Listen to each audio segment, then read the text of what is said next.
Olá pessoal, estamos de volta seguindo com o nosso ciclo de estudos, mitos, arquétipos e orixás na prática umbandista. Hoje a aula é sobre o orixá Nanã, é a nossa aula número 14. Estamos promovendo esse ciclo de debates. Eu sou o Newton Almeida, o sacerdote do Centro Espírita João Vicente, um terreiro de Umbanda que fica no Rio de Janeiro, na Zona Oeste, no bairro de Senador Camará. Convido você a observar as nossas primeiras aulas, onde eu falo um pouco mais detalhado, mais profundamente sobre o que é esse caminho de individuação que a gente fala em todos os nossos encontros. Lá eu falo sobre o conceito de arquétipo e a proposta desse estudo, que é o estudo da mediunidade, nos fazendo caminhar na trilha do autoconhecimento. Vamos seguindo com a nossa aula, que é de número 14, como eu já falei, o orixá é Nanã. Nanã é o orixá mais antigo do panteão africano. O objetivo dessa aula é que ao final dela você seja capaz de reconhecer a Nanã histórica, de reconhecer o papel de Nanã no panteão iorubá, de compreender o que Nanã representa no caminho da individuação, refletir sobre o arquétipo que ela representa e reconhecer os aspectos de luz e sombra do arquétipo que Nanã nos traz. Vamos falar de Zumbarandá, a mãe da terra molhada. Zumbarandá é uma divindade do panteão banto que se assemelha a Nanã.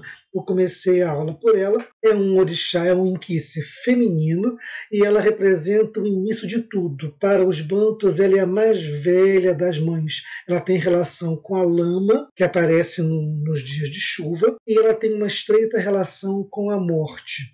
Ela é conhecida como a mãe da terra molhada. A tradução de Zumbarandá é isso, a mãe da terra molhada. É a divindade dos pântanos, das águas pantanosas. Ela é uma divindade reverenciada como aquela que conhece os segredos da vida e da morte. E ela, por isso, ela é muito próxima da figura de Nanã Buruku, que é a divindade cultuada pelos iorubás. Estudos apontam que ela tem a ver também com o eclipse lunar, com a cor arroxeada que a lua assume durante esse fenômeno natural. Agora vamos falar de Nanã, que é uma deusa daomeana no panteão iorubá. Lembra que eu já falei que alguns voduns, algumas divindades do panteão Jeje migraram para o panteão iorubá? Nanã é uma delas.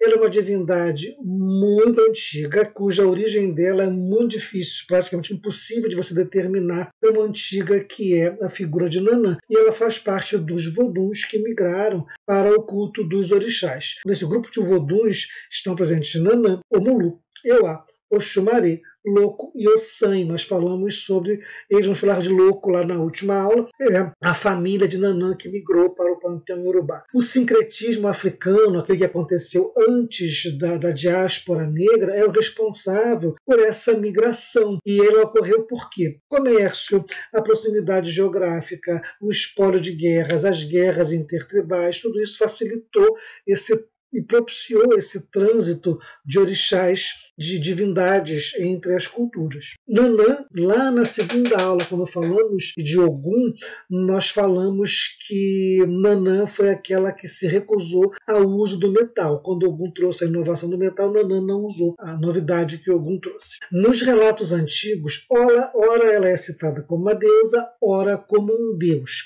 A única concordância que existe é que ela é uma divindade muito velha e ela está relacionada à criação, né? A criação do próprio homem.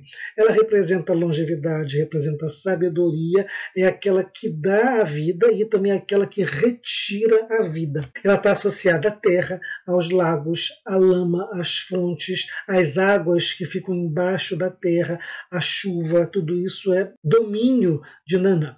A sua relação com a lama e com a terra úmida faz ela ser então presente na agricultura e na fertilidade, e está relacionada aos grãos, porque os grãos eles eclodem na umidade da terra, e ela então está relacionada a esse ressurgimento, esse renascimento que o grão representa quando ele floresce. Nanã é o título ou é o nome da divindade? Nanã é um termo de deferência usado lá na região Axante, para as pessoas que são idosas e que são veneráveis. A região Axante, pessoal, é essa região aqui aqui no mapa que eu vou passar o cursor agora, aqui está o Benin, e aqui essa região aqui do Togo de Gana é conhecido como o povo Ashanti. Aqui então essa denominação de Nanã tem como uma referência, uma reverência aos idosos, tá? Guardem bem o nome aqui da cidade de Savé e o Abomey aqui embaixo, tá? Que eu vou falar nelas já já ao longo da nossa apresentação. Voltando aqui, existem vários voduns no Panteão Jeje que recebem o título de Nanã, para a gente entender como que isso é um título. Tem o marido de Buruku, que é o Nanã Denso, tem um vodum velho que habita os rios, que é o Nanã Assuogiebe, tem uma vodum muito velha que protege o parto, que é a Nanã Essiketeuá, tem um vodum guerreiro, que é a Nanã Haddad Kofi, tem um vodum jovem que mexe com as ervas, que é a Nanã Tegari, e tem uma protetora dos pobres, uma guerreira, que é a Nanã Obukwesi. Tem uma feiticeira, a Nanã Tongo, ou Nanã Wango, e tem a da justiça, a que percorre os telhados das casas buscando os mentirosos, que é a Nanã Akonediabena. Tudo isso são títulos que essas divindades, esses voduns, recebem, sempre com o Nanã na frente precedendo, informando que é uma titularidade. Lá no templo do Abomey, como eu falei lá do mapa, Nanã Buruku ela é vista como a mãe dessas todas Nanãs que a gente falou há pouco, ou que seriam sacerdotes e sacerdotisas divinizados no culto a Mavu.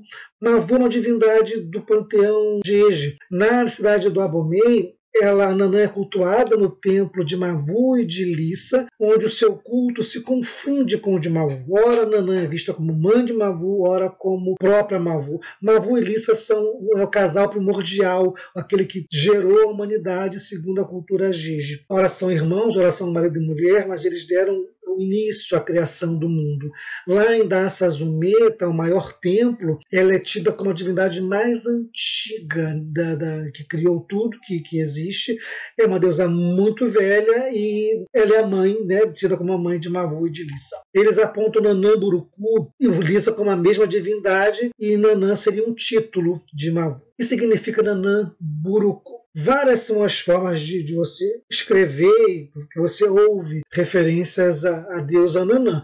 Nanã Buruku, Nanã Bukuku, Nanã Brukung, Yanambruku, Anambrukung, Nanã Buruque. Na Umbanda se fala muito Nanã Buruque. São todas a mesma divindade, com diferentes formas de se pronunciar, talvez por dialeto, talvez por sotaque, mas são a mesma divindade. Tanto no povo Ewe como no povo Fon, Nanã Buruku ela é uma expressão. Nanã seria velho ou antigo, e o Buruku seria o nome do deus ou da deusa. Então, Nanã Buruku seria deus antigo ou deusa antiga. Uma outra interpretação é que Nanã seria mãe dentro da linguagem do povo Jeje. Tá? Então, Nanã no panteão Yorubá. Ela foi levada para o panteão Yorubá por uma escrava que acabou migrando para lá, para a região do Jabeokuta. Seu culto, então, passou a ser difundido através do culto que essa escrava tinha para com essa divindade. Só que ela, ao migrar para o panteão Yorubá, ela não foi como o deus principal e o criador do mundo, como era vista lá no panteão Jeje. Já existia no panteão Yorubá um deus que criou tudo, que é o Olodumare. Então ela entrou para o panteão como um orixá e não como um ser supremo. A Nanã, ela é a Iabá. Iabá é o chá feminino mais ligado à morte. Nas terras Yorubá, ela é cultuada como a mãe de Chapanã. Chapanã é um outro nome de Omulu, que a gente já falou aqui. Por ser muito ligada à morte, ela também é vista como a mãe do próprio Omulu. Ela é cultuada principalmente, majoritariamente, por mulheres, e se criou um mistério em volta de Nanã, como se ela fosse uma deusa estritamente feminina. Então ela só se apresenta através do transe em mulheres, e ela não teria filhos homens. Isso é o que se acredita dentro da raiz, né, do culto de Nanã. Tá? Criou-se essa expressão. Vamos falar de Nanã e de Omulu, porque o culto deles é muito próximo. Porque em algumas regiões ela é vista como a mãe de Omulu, em outras regiões ela é vista como uma esposa de Omulu,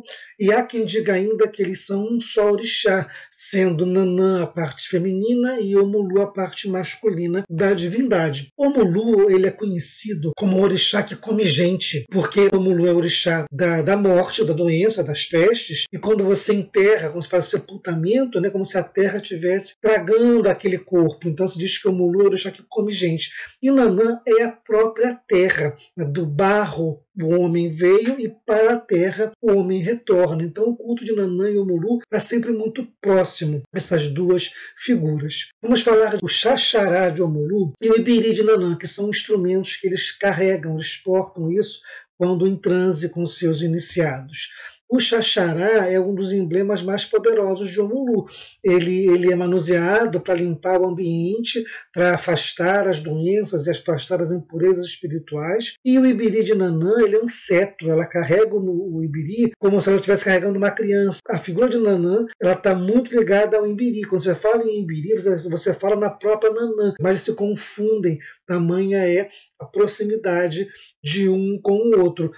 Até alguns mitos falam que ela nasceu já do Imbiri. O Imbiri seria até anterior a Nanã. E ela carrega esse cetro, trazendo bênçãos e também afastando a maldade. Tanto o Xaxará como o Imbiri, eles são confeccionados da nervura da folha do dendezeiro. Faz um feixe com aquelas nervuras e se enfeita com miçangas, enfim, com coisas coloridas, e eles carregam esses cetros, esses instrumentos, durante a sua incorporação, durante a sua dança, quando se apresentam. O Xaxará, ele se assemelha a uma vassoura, quando o Omulu usa ele passando pelo ambiente, e o Imbiri Nanã carrega como se estivesse embalando uma criança. O Imbiri proporciona as bênçãos da deusa Nanã e afasta as energias negativas. Aqui à esquerda, está passando o cursor, é o Xaxará de Omulu. Você pode ver em várias cores, não só em preto e branco, às vezes tem preto, branco e vermelho. E aqui está o Ibiri de Nanã, que também é enfeitado. Aqui está em roxo, que é a cor da deusa, mas ela também pega o vermelho por conta do barro. Reparem que ele tem essa dobra aqui, que parece a tromba de um elefante. A gente vai falar sobre ele já aqui, um estudo, né, sobre essa similaridade. Mas aqui está o Ibiri de Nanã e o Xaxará de Omulu. Vamos fazer aqui uma breve observação sobre o Ibiri e a tromba do elefante. Há relatos que dizem que o elefante sabe quando vai morrer. Isso acontece por volta de 60 anos de idade do elefante e mais ou menos quando ele perde as presas, não consegue se alimentar, é mais ou menos então o tempo de vida do elefante é isso, mas ele percebe quando a morte está se aproximando dele. Curiosamente, as manadas de elefante, elas são chefiadas pela fêmea mais velha. Os machos jovens, mais ou menos uns 12 anos, eles deixam a manada e eles ou vivem solitários ou em manadas de machos que ficam ali por perto. Eles só são aceitos novamente na manada principal para o acasalamento. E os elefantes desenvolvem laços de afetividade e de empatia entre eles. Quando um membro da manada está com dificuldade de se alimentar, os outros o ajudam a comer, usando a tromba, né, como instrumento que é auxiliando o outro elefante a se alimentar. Quando eles percebem que um companheiro está morrendo, eles não deixam que o elefante caia. O elefante não morre deitado, ele morre em pé, porque os outros o escoram até ele morrer. E aí então depois eles fazem uma espécie de um ritual, de um sepultamento, porque eles acariciam o corpo com a tromba, como se estivesse se despedindo, e cobrem com galhos e com folhas, fazendo uma espécie de um sepultamento daquele membro que morreu. E repararam que a ponta do Ibiri ela faz uma curva, lembrando a tromba do elefante. E aí, Nanã é uma matriarca muito antiga. Os elefantes, a sua manada é chefiada pela matriarca mais velha. O elefante reconhece a aproximação da morte. Nanã é a própria morte, tem essa ligação muito ligada, muito estreita com a morte. E será que o Ibiri é uma ligação mítica do elefante com Nanã? Né? O elefante também vive coberto de lama para se proteger por causa do sol. Enfim, tem todos os elementos de Nanã estão sempre circundando ali a vida dos elefantes. Então talvez exista uma ligação mítica entre o orixá e esses animais. Vamos falar de Nanã e a morte, porque você sempre que fala em Nanã, você fala em morte. A Nanã, ela sintetiza fecundidade, sintetiza riqueza e sintetiza morte. Sendo a mais antiga, o mais antigo dos orixás, ela traz a ideia de uma memória ancestral. E ela mistura a água com a terra, ela faz o barro, ela faz a lama, a matéria-prima com que Oxalá criou o homem. Aliás, né, várias são as mitologias que falam que o homem veio do barro, né, que Deus fez o homem do barro. A Yorubá é uma delas, onde Oxalá pegou o barro de Nanã emprestado e criou o homem. Nanã é o princípio, o meio e o fim. Ele é o nascimento, ela é a vida e a morte, ela esteve presente na criação do homem, da vida física, porque foi ela que pegou o barro do lago dela e deu para Oxalá fazer o ser humano. E depois todo mundo volta para a Terra, devolvendo a Nanã o material que ela emprestou para que o corpo fosse feito. Então Nanã ela é a origem do poder, ela é a origem de vida. E o barro, mitologicamente, é onde a vida se instalou. Ela é poder, porque sendo dona dos grãos, e os grãos brotam da terra úmida, da terra fértil que Nanã umedeceu, gerando alimento e manutenção de vida, atributos de Nanã. Então, ela também é uma sabedoria que você adquire através do tempo, a longevidade, a experiência te dão autoridade, porque você passou por muita coisa. E Nanã é essa vida que trouxe conhecimento, que trouxe sabedoria. Ela é respeitada, ela é temida pelo poder que ela tem de dar a vida e de tirar a vida. E ela também tem muito a ver com a questão de justiça, de punir os faltosos. Ela controla a passagem da vida e da morte, ela é vista por muitos como a própria morte, e a ela são endereçados os pedidos de vida longa e de prosperidade. A Nanã, ela zela pelo espírito que está na erraticidade. O que é a erraticidade? É o espírito que está desencarnado, é o estado em que ele está antes do nascimento e depois da morte. Qualquer espírito desencarnado está na erraticidade, é onde Nanã comanda, né, para onde vão todos esses espíritos, e ela que comanda esse tempo de período de erraticidade. Enquanto Oxum zela pela gestação, Iemanjá pela maternidade, Nhançã encaminha o espírito para o reino de Nanã, e Nanã determina lá o momento e faz ele assumir um outro corpo, uma nova experiência de encarnado. Vamos falar agora sobre a morte ainda, considerações sobre a morte, porque a gente não lida muito bem com a morte. Apesar de amor, liberdade, justiça, coragem terem sido esvaziados do seu sentido ao longo do tempo, a gente ainda lida com eles de maneira mais ou menos assertiva, mas a gente não lida muito bem com a morte, porque é um assunto que a gente não gosta de enfrentar culturalmente, a gente evita falar de morte.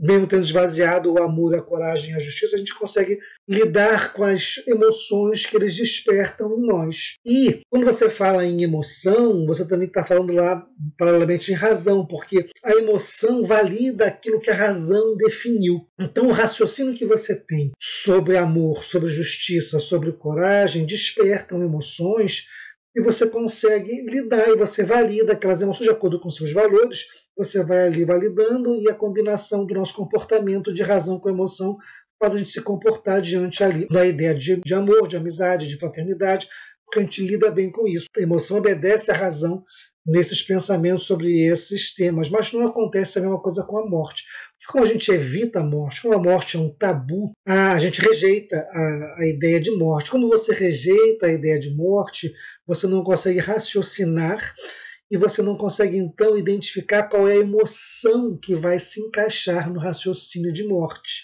Então, as emoções ficam perdidas diante da ideia do que é a morte, porque a gente não quer falar, a gente evita. Isso faz com que a gente não lide muito bem emocionalmente com a morte, porque ou a gente se deixa levar pela emoção e descontrole, ou a gente fica frio demais e também não tem uma lida saudável com a morte em geral. Por isso que é importante você conseguir lidar também com a morte para que você tenha um comportamento, uma assertividade no tema que é natural, independente de ser incômodo. A gente precisa saber lidar com a morte também. E a gente vai falar então sobre uma coisa chamada memento mori.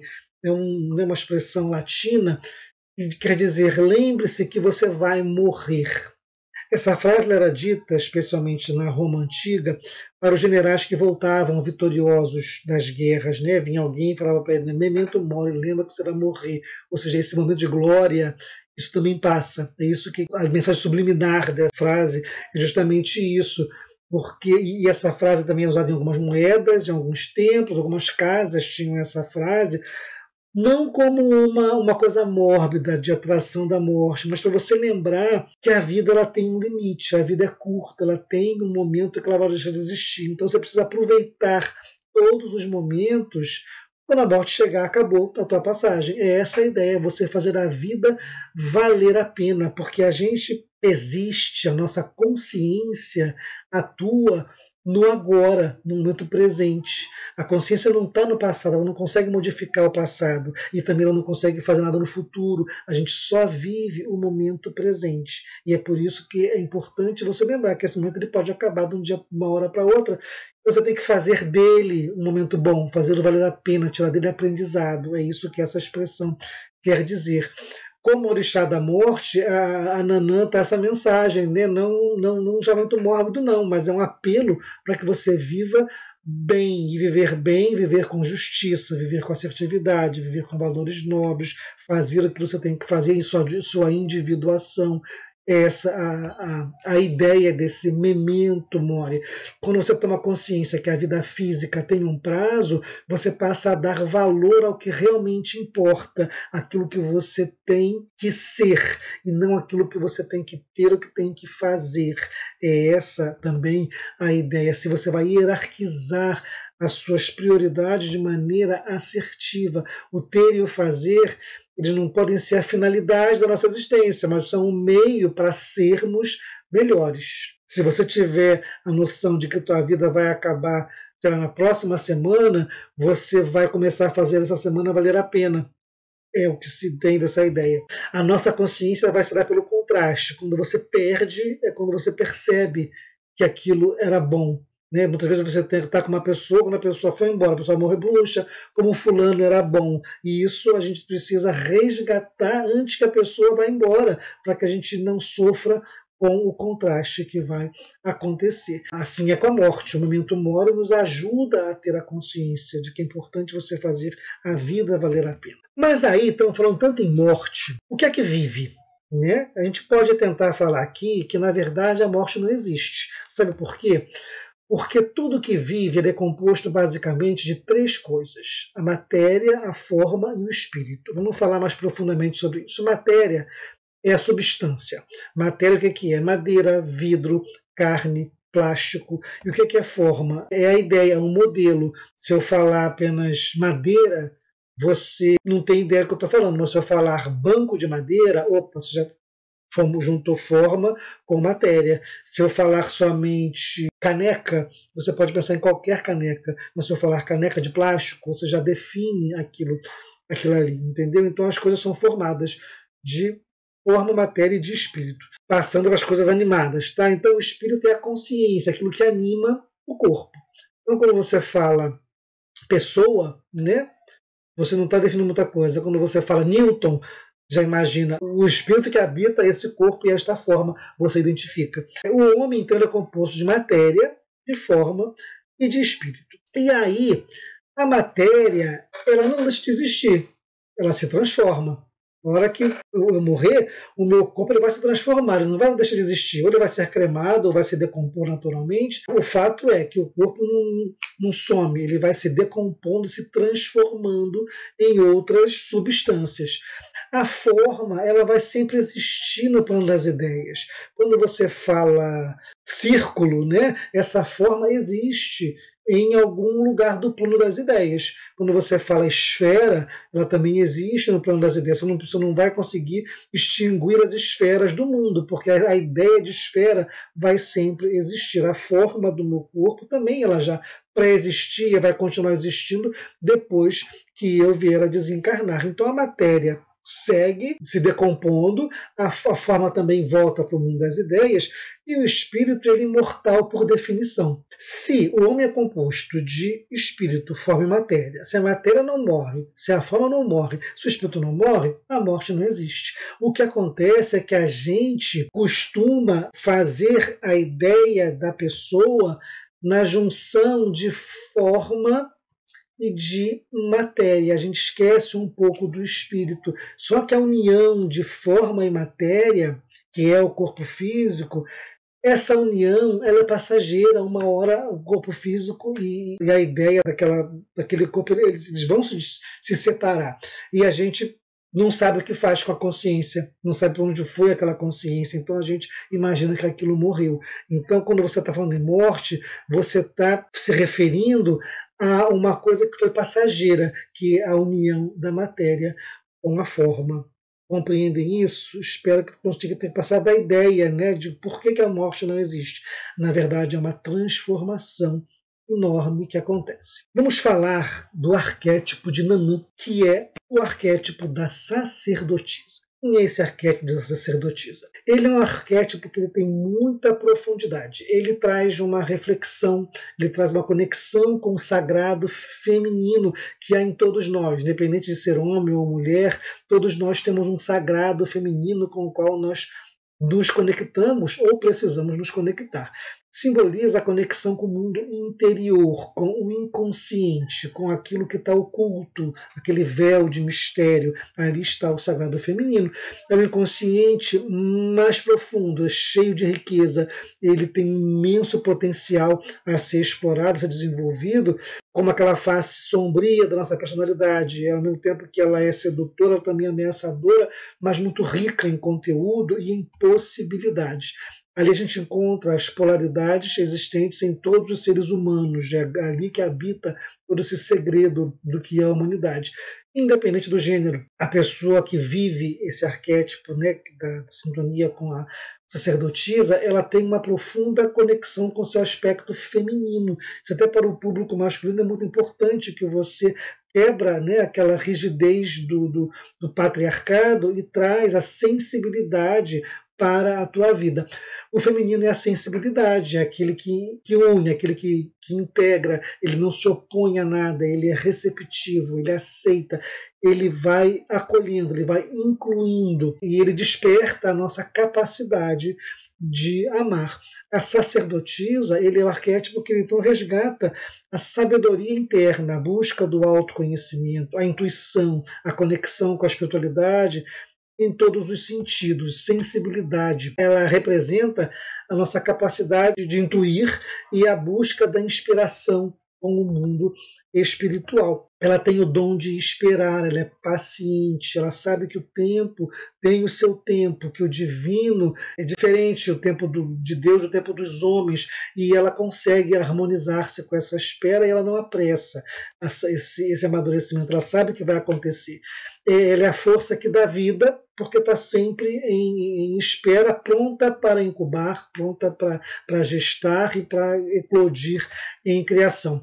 Ele é um arquétipo que traz a vontade de aprender, a vontade de estudar, ele tem prazer na receptividade, prazer na afetividade, na inspiração e na paciência. Ele traz uma conexão então muito grande com o inconsciente, com os sonhos, com os sentimentos, né, com a premonição. Os aspectos de luz e de sombra. E como aspecto de luz, a gente vai ter uma intuição, uma confiança enorme na sua voz interior.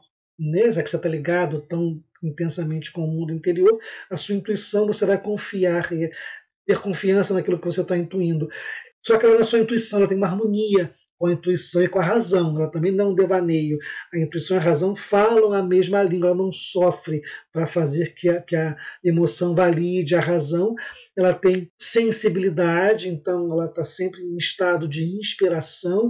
Ela propicia a canalização mediúnica, traz serenidade, traz o conhecimento, aquele conhecimento que você já vai aprendendo as coisas sem sofrimento e fica sereno diante de tudo que você vai descobrindo. Tem força na introspecção, busca a introspecção para se fortalecer, é sensível à necessidade do outro, porque a intuição, a sensibilidade está ali à flor da pele, respeita ao que é tradicional, respeito à regra, respeito à lei, respeito à ordem, sem abrir mão também de inovação, tá? Porque a inspiração está ali, mas é uma harmonia entre o passado e entre o presente. Sabe o momento de fazer as coisas. É místico, mas tem o pé no chão, não é doidivano. Tem a visão do futuro, porque vive muito bem o presente. Por que ela adivinha o futuro? Por que essa sacerdotisa vê o futuro com clareza? Porque ela conhece o presente muito bem. Então ela consegue saber o que vai acontecer exatamente porque ela tem o conhecimento do que está acontecendo agora. Então ela tem base para fazer essa previsão. Tem uma harmonia grande com o lado feminino e tem compaixão, o que é muito importante. O lado negativo é tudo aquilo que uma sacerdotisa então fica desequilibrada. E é um conhecimento, mas é um conhecimento com frieza e com distanciamento. Ele não se emociona, ele não traz compaixão, ele está sempre distante e isolado emocionalmente de tudo. Tem dificuldade para desenvolver, para demonstrar a emoção, se fecha ao novo aprendizado, porque já sabe tudo, já tem conhecimento, já tem conexão com o sagrado, então não precisa aprender mais nada. Isso é muito perigoso quando você acha que você já sabe tudo, porque você fica dogmático, ou então você fica com uma desconexão com a realidade. Você está muito ligado ao espiritual, ao interno, e esquece de dialogar com o externo, com o aqui, com o agora, que também é importante. E aí você perde a sua capacidade de prever futuro porque você não está mais conectado com o presente. Isolamento social, porque você fica completamente dentro do seu mundinho, ou você fica estagnado esperando que tudo venha do espiritual, tudo venha de Deus, tudo venha e se resolva de uma maneira mágica. E aí até trazendo para o âmbito do médium do terreiro, né, ele entrega tudo na mão do orixá, não faz mais nada. Então não procura emprego, não estuda para passar na prova, porque tudo Deus já provê. E não é bem que é assim que as coisas acontecem. Ou você fica analisando demais a situação, um excessivo e um falso moralismo, por conta do envolvimento com uma religiosidade que te torna até fanático e dogmático, uma negação do prazer, porque acha que o que é divino não pode ser prazeroso, você tem que se desconectar das coisas do mundo e você não deixa de viver. Então você se nega a prazeres, nega a sexualidade, nega a felicidade, esperando que tudo venha do mundo espiritual. Você cria uma vaidade da sua mediunidade, uma vaidade espiritual desnecessária, até que te desconecta também com a própria espiritualidade, e você se acha intocável, porque você é médium, porque você é pai de santo, porque você tem tal e tal guia, porque você é sintonizado com a divindade, você então nada de ruim vai acontecer. Então você acha que está protegido 100% e você vai se desiludir com certeza, porque você está no mundo terra, sujeito a todas as condições que a terra apresenta. E você fica apegado à dor e não ao aprendizado. Sabe aquela pessoa que você pergunta porque ela viveu muito, que como é que ela chegou a tal conhecimento, ela vai te contar tudo que ela sofreu, as pessoas que enganaram, o que ela apanhou na vida, ela vai passar tanto tempo presa na dor que ela esquece do que ela aprendeu. É o que acontece com a sombra da sacerdotisa. Vamos ao mito. Nós temos 3 mitos para avaliar, para analisar hoje. Vamos falar do mito que Nanã deu a lama para a modelagem do ser humano. Olorum encarregou Oxalá de fazer o mundo, de modelar o ser humano. O Oxalá tentou várias formas de criar o ser humano. Tá? Tentou fazer de ar, como ele mesmo era de ar, mas não conseguia. A coisa desaparecia da mão dele. Ele tentou fazer de madeira, de palmas, ficou muito dura. Tentou fazer de pedra, ficou pior ainda.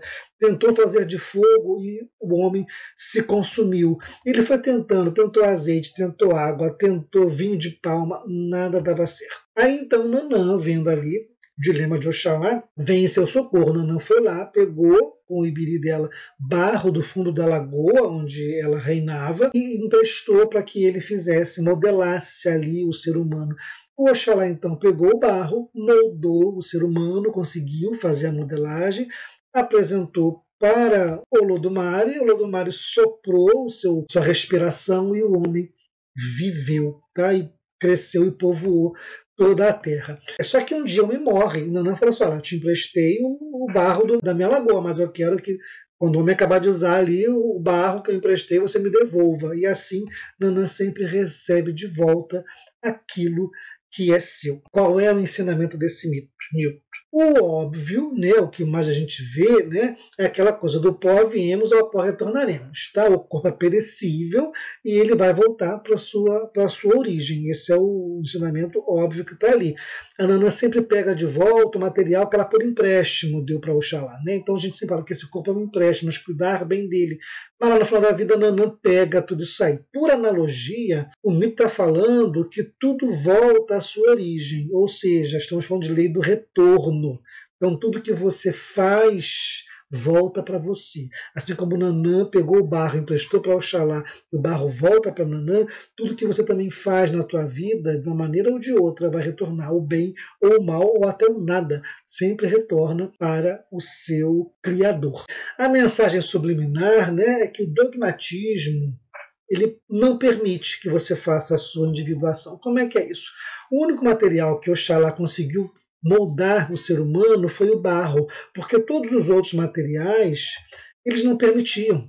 Ou eles se perdiam em si, ou eles eram rígidos demais, se desfaziam, ou seja, não tinha contraste. Somente quando Nanã pegou o barro, que nem é terra e nem é água, é a fusão dos dois, uma outra coisa, é que o Oxalá então conseguiu moldar o ser humano. Então, para ter individuação, tem que ter a diferença. O dogmatismo é a postura rígida, só madeira, só pedra, só água, não te permite individuar. Quando suas ideias são fixas, você não cresce. Só quando você está maleável, que você se permite essa moldagem, esse crescimento e essa individuação. Somente quando Oxalá usou, né, o material que não era nenhuma coisa nem outra, que ele conseguiu dar prosseguimento à sua empreitada. Oxalá tinha uma missão, mas foi Nanã que trouxe a solução.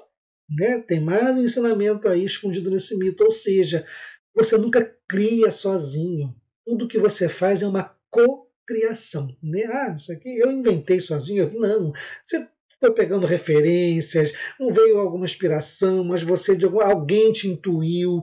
Nunca você está sozinho, você está sempre co-criando. A gente nunca está só para fazer as coisas. Nanã leva aquilo que é dela. Né? Nanã emprestou o barro e ela pega o barro de volta. Então a Nanã só leva aquilo que não é nosso, aquilo que é passageiro, coisa que é material, os títulos, nada disso fica com a gente. Nosso corpo não fica, né? O título, o salário, a casa, não leva nada disso para o túmulo. O que a gente leva? Aquilo que é a nossa essência, nosso conhecimento, nossos valores. Isso sim permanece com a gente. Isso que o mito está falando. Um outro mito fala que Nanã fez com que Oxalufã passasse a se vestir de mulher. Como é que é isso? Nanã ela era considerada uma justiceira, uma pessoa justa, mas ela sempre era procurada para resolver pendências matrimoniais, especificamente, ou pendência. O negócio era que Nanã sempre pendia para o lado feminino. Se houvesse uma pendência entre um homem e uma mulher, entre um marido e uma esposa, Nanã sempre era tendenciosa a atender o pedido da mulher. Então ela era uma deusa de justiça, mas ela não era imparcial. A justiça de Nanã começou a ser questionada. Os homens começaram a temer que Nanã fosse a juíza deles, e ela só castigava os homens, e começaram a se queixar. A Nanã tinha um jardim, e nesse jardim tinha um quarto onde ela trancava os eguns. Cada vez que um homem ia ser castigado, quando a mulher reclamava do marido, ela ia castigar o homem, ela mandava prender o homem, soltava os eguns perturbavam o homem, e era uma coisa horrorosa. Só depois que os eguns faziam bastante punição com o marido, aquela Nanã libertava o marido e voltava a prender os eguns. E aí Ogum foi reclamar com o Olodumare sobre aquilo, e os orixás se reuniram e definiram que Nanã precisava ficar apaziguada, ela tinha que encontrar um modo de ficar em paz. Resolveram dar um amor para Nanã, resolveram que Oxalufã seria esse encarregado de fazer. Se assim Oxalufã vestiu lá a sua missão e foi lá encontrar com Nanã. Nanã recebeu Oxalá muito bem, de uma mesa farta, com muitos alimentos, mas Oxalá tinha uma missão a cumprir. E aí o Oxalá aceitou o que ela ofereceu de comida e de alimento e de bebida, mas ele pediu que ela fizesse um suco de caramujo, que é um suco que Oxalá adora consumir. Umas oferendas a Oxalá são um sacrifício de caracóis. E aí a Nanã fez e ele pediu para que ela bebesse aquele suco com ele. Assim ela fez. Isso é uma água que acalma, chama-se Jomieró. E Nanã foi ficando mais calma, bebendo ali com Oxalá, foi criando um relacionamento, né? Foram conversando, aquilo ali foi passando. A Nanã foi se apaziguando, foi ficando mais tranquila realmente. Cada dia que passava, ela foi se afeiçoando por Oxalufã. E aos poucos ela foi cedendo os pedidos de Oxalá, mas até então ela não tinha mostrado o quarto dos eguns. Ela ficou mais calma, mas ela não mostrou todos os segredos, não. Lá um belo dia, uma mulher foi se queixar do marido, Nanã ouviu, mas por intercessão de Oxalá, como ela estava mais calma, olha, escuta também o marido. E Nanã ouviu também o marido e não teve lá a decisão de fazer o camarada sofrer a punição dos eguns. Nanã estava mais calma, ela estava conseguindo ouvir já os dois lados pela interferência de Oxalá, do relacionamento que ela estava tendo com Oxalá, mas ela ainda não tinha mostrado o quarto dos eguns. Nanã foi passando o tempo, ela acabou mostrando o quarto dos eguns para Oxalá e Oxalá ficou de olho em tudo, vendo como que ela fazia o comando dos eguns. Um dia Nanã precisou sair de casa, ela se ausentou. O que Oxalá fez? Vestiu as roupas de Nanã, foi no quarto dos eguns e disse: a partir de hoje, imitou a voz dela, a partir de hoje vocês vão obedecer o marido de Nanã, que era quem? Oxalufã. E assim foi. Quando ela voltou, o Oxalá contou o que ele tinha feito, ela não tinha como voltar, mas ela acrescentou uma frase. Ela disse: a partir de hoje, então, você só andará vestido de mulher, para que eles possam te respeitar. Ela não tinha como reverter, mas ainda colocou esse detalhe. A partir daí, Oxalá passou a se vestir como uma Iabá. O que esse mito está falando para a gente? Ele está falando da questão da imparcialidade, do dogmatismo, de você não ouvir os dois lados de uma questão, e por isso que Nanã sempre ouviu o lado feminino, isso não estava sendo saudável para ninguém. Então, como que o dogmatismo te impede de você observar os dois lados de uma história? Toda história tem pelo menos, pessoal, três lados, né? O lado de quem está reclamando, o lado de quem é o reclamado e o lado da verdade. Então, é importante você abrir sua mente e permitir ver os vários lados de qualquer situação para que haja realmente a justiça e a imparcialidade. Aquele quarto dos eguns, onde eles ficavam lá confinados, que atormentavam, né, os que eram julgados, são as nossas mágoas, são as nossas raivas, os nossos ressentimentos que a gente fica guardando lá, não sabe para quê, mas guarda lá aquilo tudo, a gente joga em cima de alguém quando a nossa ferida foi tocada. É essa que simbolicamente significa o quarto dos eguns. Suas mágoas que você de vez em quando joga em alguém quando alguém pisa no teu calo. Quando você harmoniza ânima e ânimos, quando você faz harmonizar os seus lados, né, o seu interior, sua sombra, sua luz, quando você começa a fazer sua individuação, você começa a ter um olhar diferente sobre as suas sombras, você começa a ter um olhar mais questionador e um olhar que busca apaziguar as suas sombras, que você está as enfrentando. Esse processo nem sempre é fácil e você busca várias formas de você iludir-se para você não tocar naquilo que dói. Por isso que assim que Oxalá chegou na casa dela, ela deu várias cruzes tentando engambelar, só quando ele pediu aquilo que ele gostava de beber, que pediu para ela beber com ele, é que começou a haver então o entendimento dos dois lados, ânima e ânimos se entendendo sem a resistência, sem o camuflar uma falsa calma, uma falsa aparente tranquilidade. Só quando você realmente integra os opostos é que você começa a ter tranquilidade. Então, somente quando Nanã bebeu com Oxalá, o suco do Ibim, é que ela começou a apaziguar-se e fazer o processo de individuação. O feminino simboliza aquilo que é inconsciente, o masculino simboliza aquilo que é consciente. Quando Nanã se ausentou, ela permitiu que Oxalá se apresentasse aos eguns, ou seja, ela permitiu que o consciente tivesse acesso aos conteúdos que até então estavam guardados, a barreira, né, da resistência, ela se desfez momentaneamente, e foi possível observar o conteúdo doloroso, o conteúdo sombrio, e Oxalá pôde reconhecê-los e pôde então ter um olhar diferenciado, porque a individuação é um caminho sem volta. Quando você começa a individuar, você não tem como voltar para trás, você não tem como involuir, você só tem como evoluir. E o consciente e o inconsciente se influenciam o tempo inteiro. A Nanã não pôde retirar de Oxalufã o domínio dos eguns, mas também o Oxalá não pôde recusar a determinação da Nanã, ou seja, consciente e inconsciente se harmonizaram, e uma vez que você se permite olhar os conteúdos com um olhar diferente, você tem uma nova escolha de como agir sobre eles. Então os eguns deixaram de ser usados para punir, né? E passaram a ser reverenciados, entende? Você acolheu a sombra, você abriu a porta do quarto da dor, do segredo, e você viu que aqueles elementos você não consegue apagá-los, você não apaga a mágoa, não apaga o que já aconteceu, você não apaga o passado, mas você convive melhor com as suas memórias, com aquilo que te fez mal, você dá um ressignificado aos seus conteúdos e você harmoniza para fazer a consciência. O terceiro mito fala quando Nanã e Ogum brigaram. O que aconteceu? Nanã, ela reinava em um pântano, o mundo era um imenso pântano, né? E Nanã era soberana daquilo ali. Quando Ogum viu que tinha que chegar do outro lado do pântano para resolver uma questão urgente, ele resolveu cortar caminho por esse pântano. E aí ele estava com muita pressa, ele, vou passar por aqui mesmo, tá? Só que aí ele ouviu uma voz que falou, onde você vai? Né? Onde você pensa que você está indo? Passando por aí sem pedir licença, né? Volta logo para o seu caminho. Teu caminho é por ali. Né? Existia um caminho de chegar onde ele tinha que chegar, mas ele queria cortar caminho. Nanã disse, não, por aqui você não pode passar, que negócio é esse? E aí, quando Ogum olhou, que você viu que era Nanã, toda majestosa lá no pântano, né? Ele disse, olha só, eu estou com pressa, eu tenho uma urgência. Ela falou assim, você tem que pedir licença, mas eu estou com pressa. Não me interessa quem é você, não me interessa a urgência. Existem caminhos que você não pode usar. Você precisa respeitar os domínios do outro, respeitar o domínio do alheio. Não é assim. E aí, Ogum falou, olha, quem é você para falar que eu não posso passar? Vou passar.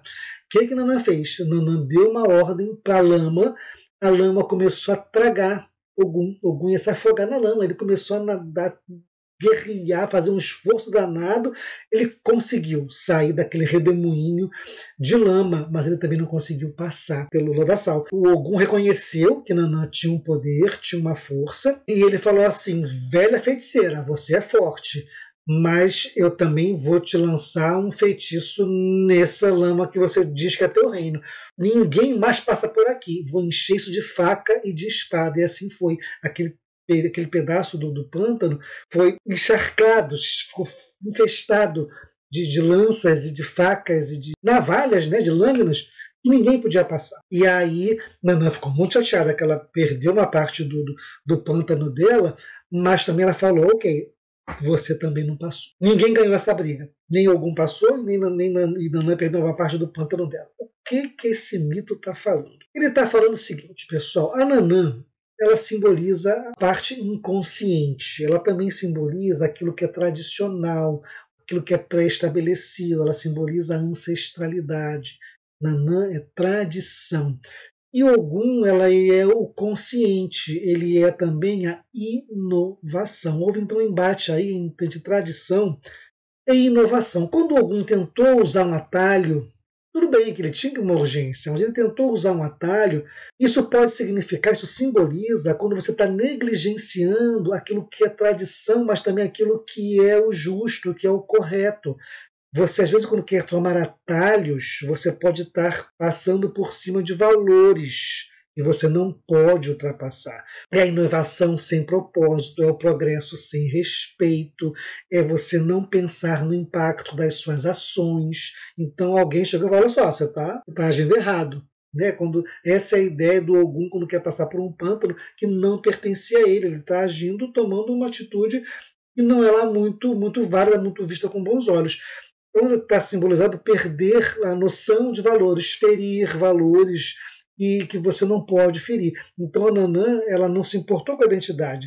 Independente de quem você seja, tem coisas que você não pode fazer. Você não pode matar, você não pode roubar, né? Você não pode passar por cima da honestidade, você não pode passar por cima do direito do outro. É essa a ideia desse mito. Existem coisas que você não pode fazer, independente do seu título, da sua farda, né? Da sua medalha que tenha no seu peito. O inconsciente, ele é anterior ao consciente, porque o consciente sai do inconsciente. Né? O neném está lá inconsciente, aos poucos vai adquirindo sua consciência até, né, chegar num adulto. Então o consciente vem do inconsciente e o consciente deve respeito ao conteúdo do inconsciente, que foi de onde ele se originou. Quando o ego incha demais, o ego acaba ultrapassando algumas barreiras, ele começa a criar um complexo. Esse complexo rouba a energia e o ego acaba se perdendo em conteúdos que ele não controla. É o Ogum naquele redemoinho de lama, é o inconsciente tragando o ego por um complexo que foi gerado pelo ego, ficou inflado demais. Muito senhor de si perdeu a identidade, perdeu os limites e se perdeu em conteúdos inconscientes, naquele turbilhão de emoções que ele não pode controlar, de conteúdos que ele também desconhece e não sabe lidar com a assertividade. Então esse pântano tragando algum é esse complexo que está tirando a sua razão, porque o seu ego inflou demais. O mito fala também que forças iguais se anulam. Nanã era poderosa, Ogum também era poderoso, não houve um entendimento, houve só conflito, aquelas forças se anularam, não houve um vencedor. Tradição e inovação precisam viver em harmonia, porque senão você não vai individuar. A individuação requer a harmonização dos opostos. Você pode inovar respeitando a tradição, você pode ser tradicional, permitindo que novos conteúdos venham, porque você não pode ficar parado no tempo. É essa a grande. Você tem que ter uma harmonia, você tem que ter um tempo, você tem que ter cautela, processos para você chegar nos caminhos de individuação que todo progresso requer. Seja pela lama ou pelo metal, o pântano ficou estagnado. Isso na individuação. Né? Perdeu-se lá, inutilizou-se um conteúdo que poderia ser muito bem utilizado para a individuação, né? Fazendo isso para o processo de crescimento humano. Pessoal, chegamos ao final da nossa aula sobre Nanã. Eu espero que vocês tenham compreendido o arquétipo de Nanã, tenham entendido esse propósito de nossos estudos, que é o de fazer você individuar, fazer crescer, tomar conhecimento de si para crescer como médium e como pessoa. A próxima aula será como Iemanjá, a mãe cujos filhos são peixes. Grato pela atenção, grato pela companhia. Não esquece de curtir, de compartilhar para fazer esse conteúdo chegar a quantas pessoas você acha que vão curtir e que vão aproveitar. Grato por tudo, sejamos todos felizes.